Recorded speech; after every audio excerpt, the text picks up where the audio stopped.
Online class. CRT training. 500 plus MNC engaging with KL. KL deemed to be university.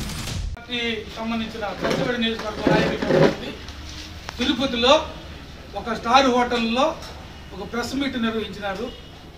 దాన్ని ఖండించడమే మా ఉద్దేశం. ఆదిమూలం వద్దు తెలుగుదేశం ముద్దు అని కొంతమంది తిరుపతిలో ప్రెస్ మీట్ పెట్టారు. ఇది అధిష్టానం నిర్ణయానికి పూర్తిగా వ్యతిరేకం. మేము అధిష్టానం నిర్ణయమే ముద్దు, చిల్లర శాస్త్రాలు వద్దు అని మేము చెప్తున్నాం. ఈరోజు విలేకరుల సమావేశంలో ఈరోజు ఈ సమావేశానికి సత్యవేడు నియోజకవర్గంలో మొన్న జరిగిన లోకల్ బాడీ ఎన్నికల్లో మొదటి నుంచి తీసుకుంటే ఇలంగోరెడ్డి పంచాయతీ సర్పంచ్గా పిచ్చాటూరు, భాస్కర్ అన్న నారాయణవనం ఎన్నికలు, ఈయన రోసయ్య గారు లీగల్ స్టేట్ సెక్రటరీ, ఈయన సత్యవేడు జడ్పీటీసీగా పోటీ చేశారు. ఈయన సెల్వ కుమార్ గారు రిటైర్డ్ సబ్ ఇన్స్పెక్టరు, నాగలాపురం మండలంలో ఎంపీపీగా పోటీ చేశారు. నా పేరు మల్లికార్జున రెడ్డి, కేవపురం మండలం ఎంపీపీ అభ్యర్థిగా కేవపురం మండలంలో పోటీ చేశాను. అన్న గోవిందస్వామి గారు సీనియర్ లీడరు, నారాయణవనంలో జడ్పీటీసీగా పోటీ చేశారు. ఈయన కేఎస్ రవికుమార్ గారు నారాయణవనం పంచాయతీ సర్పంచ్గా పోటీ చేశారు. కొద్దిరాజు ప్రజెంట్ సర్పంచ్గా ఉన్నారు.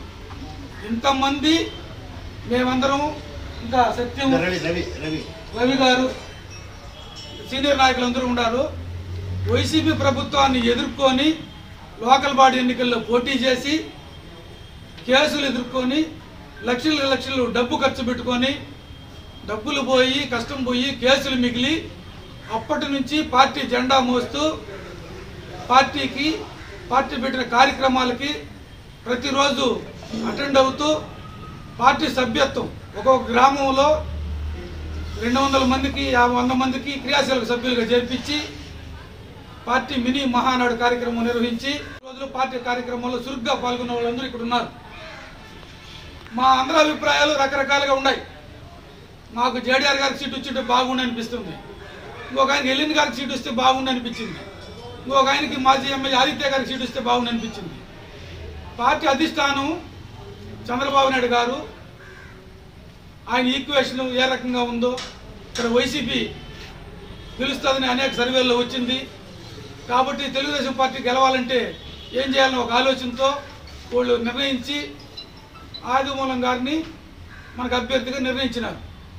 ఇది పూర్తిగా అధిష్టానం తీసుకున్న నిర్ణయం. నియోజకవర్గం నుంచి ఎవరు వెళ్ళి మాకు ఆదిమూలం అభ్యర్థిగా కావాలని ఎవరు కోరినట్టు మనకైతే తెలియదు. తెలిసిన దాఖలాలు కూడా ఇంకా సీనియర్లు అంతా ఉంటారు, మా అందరూ కూడా అదే అభిప్రాయం. అయితే పార్టీ అధిష్టానం నిర్ణయం తీసుకున్న తర్వాత దాన్ని ప్రశ్నించాలనుకుంటే డైరెక్ట్గా పోయి చంద్రబాబు నాయుడు గారికి చెప్పొచ్చు ఏదన్నా స్థానికంగా ఇబ్బందులు ఉంటే.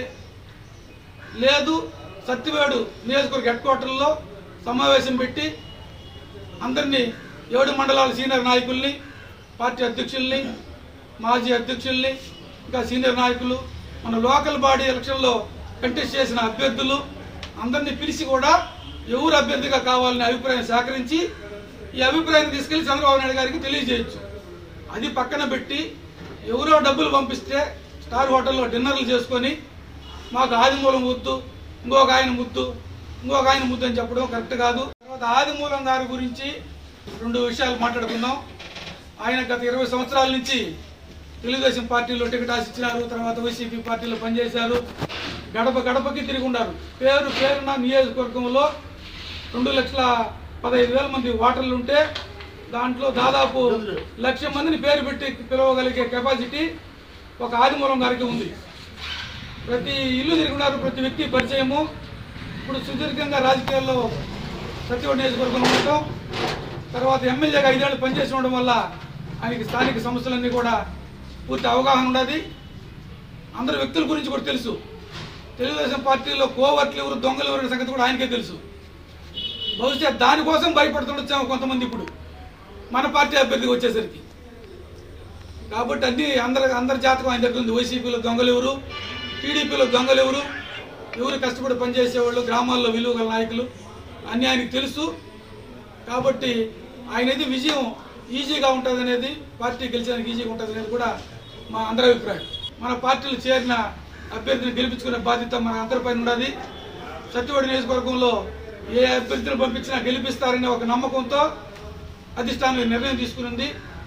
కాబట్టి చిల్లర చేష్టాలు మాని పార్టీ నిర్ణయానికి కట్టుబడి ఆదిమూలం గారి అభ్యర్థిగా ముందుకెళ్లి ఆయన్ని అఖండ మెజార్టీతో గెలిపించడం కోసం కృషి చేయాలని కోరుకుంటున్నాను. నిన్న చేసిన వీడియోలో చూసాము, ప్రెస్ మీట్లో వాళ్ళు చేసిన వ్యాఖ్యలన్నీ తీవ్రంగా ఖండిస్తున్నాం. ఈ పార్టీ దృష్టికి తీసుకుపోయేటట్టు సీనియర్ నాయకులందరూ ప్రయత్నం చేస్తారని కోరుకుంటూ సెలవు తీసుకుంటాం. మరిన్ని వీడియోస్ కోసం ఛానల్ ని సబ్స్క్రైబ్ చేయండి. లేటెస్ట్ అప్డేట్స్ కోసం వాట్సాప్ ఛానల్ ని ఫాలో చేయండి.